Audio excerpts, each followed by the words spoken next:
Yo, what it do, y'all, man? It's your boy RowloeEA coming back with another one, man. Shout out to the Bo fam, the Bo Nation.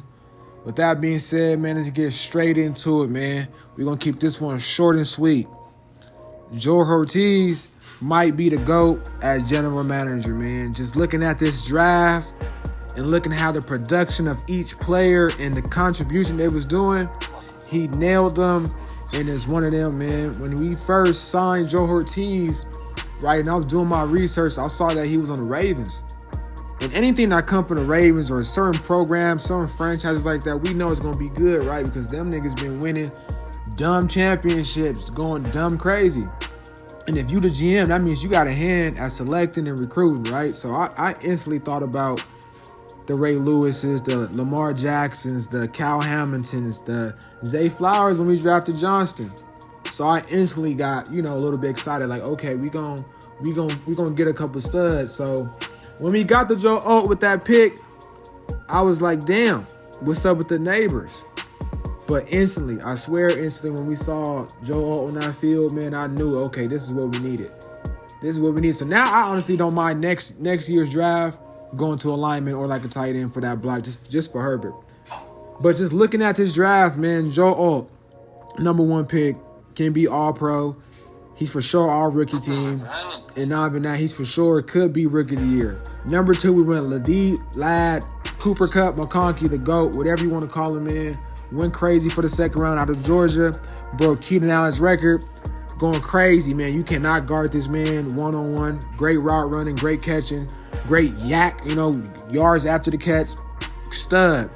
Junior Cousin, right, may be the only one that hasn't lived up, but I believe in Junior Cousin to where I know that Harbaugh knows what he can bring. It's battling little injuries, but the fact that he has great, teammates and a great environment for him to learn from, especially with that defense, especially with the teammates that we have, right? We got a Bowman, we got Henley, we got Perriman, to where when he plugs in and plays, he's going to be electrifying, man.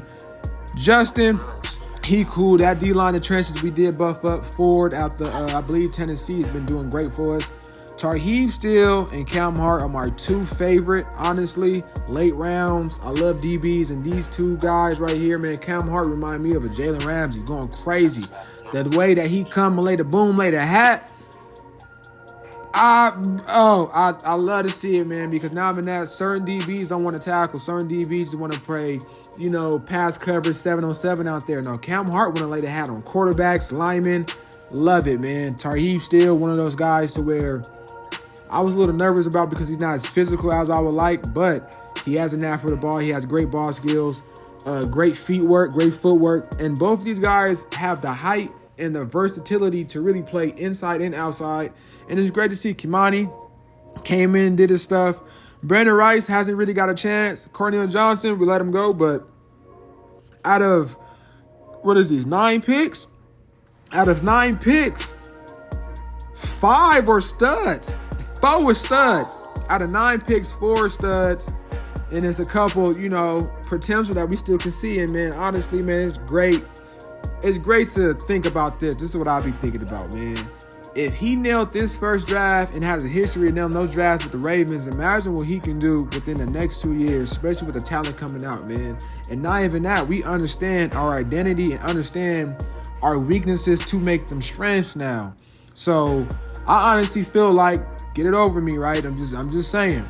I had this season prediction of at us winning about 13 to 15 games, right? 12 to 13 games. I ain't gonna say 15. I'm gonna say 13 to 12 games.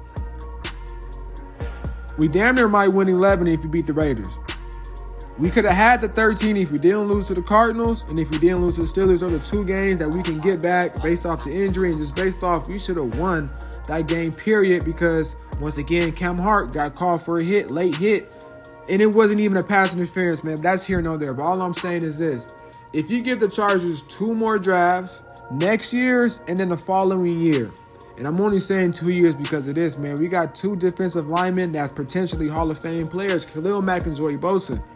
We only have a few years with those guys, and I feel like if we add those guys, if we have them at this moment, we have a window with those guys. Even if we have a replacement for those guys. Those two players are impact players enough to where you want to win now with those people. And I feel like the next 2 years is that window enough to where we may have them enough at a prime rate and at a rate to where they can be productive enough to be a factor in the game still. So if you ask me, man, I'm excited for the playoffs. I'm excited to win the first game against the Texans. Hopefully we get them. And I'm excited for the future, man, and upcoming, man. Let me know what you guys think about the draft, the signings, the trades, the activeness of Joe Hortiz, man. I didn't even get into the trades that he was making this year with the Elijah Moldens, with the Chris Fones, man, and he even drafted Nelson Rager. You know, he was out there making dumb moves throughout the whole year. Love to see it. When I say dumb moves, it's crazy moves out there, man. But it's great to see. Great to be a Charger fan, man. And it's great to know that the future ahead is going to be better because we're going to get players that are willing to learn, willing to work hard, and honestly going to fit the program and the identity of the Chargers, right? We have players and a lot of vets at the moment to where even like an Eddie Jackson, if we sign another DB, they can learn from an Eddie Jackson or Darwin, even from the film, say, this is what you can do. You're athletic, you're younger, you was a captain on your team. Come over here and do what we do. And I'm honestly waiting to see that, happen because Bosa and Mac gonna be gone. They damn near old. You feel me? I don't know when Mac, but it's ticking to where if we draft, okay, let me say like a Dallas Turner, right? We draft a lineman, you can learn from the Mac and actually get better while playing. Look at Thule. Thule is great. Thule came out of USC with that fire, but you can tell him being in that room with a Bud Dupree, with a Joey Bosa, with a Khalil Mack, man, you can tell that he's learning every day. And if we continue to have that mentorship from player to player, it's going to build this pyramid. It's going to build greatness, man. It's going to be unstoppable, man. For us to come off a 5-win season to a 10 to 11-win season is unremarkable, man. And I can only understand the future because the history sometimes repeats itself. And Harbaugh is a winner. So who got it better than us? Nobody. Shout out Joe Hortiz, man. Shout out to Spanos Family, man. We finna go crazy this playoffs. Texans, whoever we play, get out of here. This last game against the Raiders, we got to put 7 in the head to get the get back, man. With that being said, like, comment, subscribe for more content. It's your boy, RowloeEA, man. Shout out to Carter Sports. Shout out to the Boat fam. Shout out to the Boat Nation. Let's get it.